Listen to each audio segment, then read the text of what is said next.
আসসালামু আলাইকুম প্রিয় ভাই বোনেরা, কেমন আছেন? আশা করি ভালো আছেন। আমি আজকে গুঁড়া মাছ চচ্চড়ি করবো। মাছটা সুন্দর করে ধুয়ে নিয়েছি। এখন টমেটো কুচি দিয়ে দেবো, মরিচ দিয়ে দিলাম রসুন কুচি, পেঁয়াজ কুচি।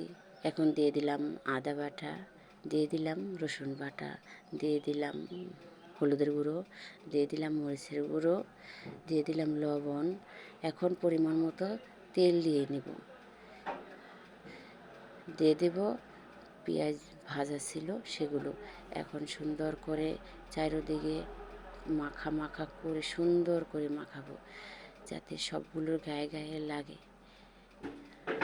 মাখায় সুন্দর করে চারিদিকে ঘুরিয়ে ফিরিয়ে মাখানো হলে মাছটার গায়ে গায়ে লবণটা ঢুকবে, হলুদ ঢুকবে, সবই রুচি ঢুকবে সুন্দর একটা।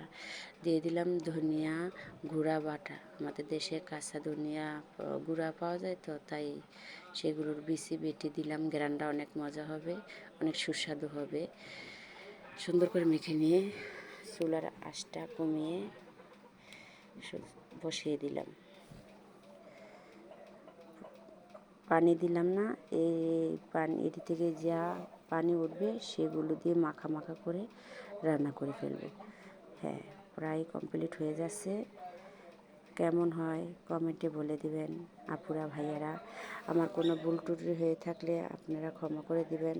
আমি গ্রামের ভাষায় কথা বলি, আমি গ্রামের পরিবেশে রান্না করি। আমার ভুল ত্রুটি থাকলে ক্ষমা করে দিবেন।